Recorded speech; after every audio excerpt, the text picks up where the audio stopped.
So with Christopher's style specifically, and it's so photorealistic in that really painty way, when you're writing it, was it interesting, revolutionary? Was it like, how did you feel like your words coming out of that? Like, as you said, it's almost like a film on paper, like to see it in that unique way. Was that just interesting to see like your words on that way? It's kind of cool because it's an ensemble cast, right? Mm-hmm. And we have a lot of characters in the story that don't trust each other. Mm-hmm. And in some respects, because I come from a video game space, the main character has a very video game arc, in a sense that he wakes up with amnesia, doesn't know who he is, and he kind of finds who he is through the story. Mm-hmm. And the reveal of his involvement in this whole full circle story that happens in the story comes out at the end, and it's kind of a fun reveal.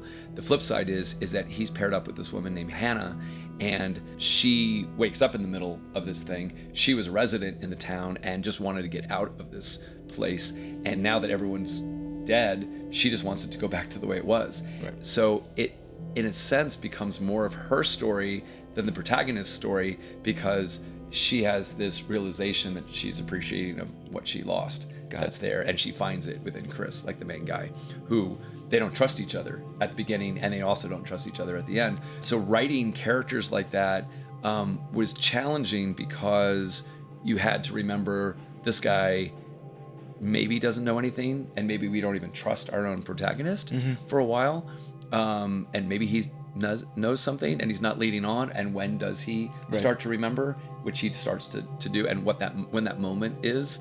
The arc of his character is come to full realization of how he plays a part in all of this, and each of the characters kind of has that, and they're all tied in some event that happened before the events of Frost Road happened, just before, and the story picks up minutes afterwards. So it's kind of a fun writing exercise to be able to do a story that takes place like in one day with a whole bunch of characters that either don't know who they are or don't trust each other, and all have to come back and reveal sort of the real secret behind it. Of course. And so it was a good experiment, and for one of my first major scripts, I really enjoyed it.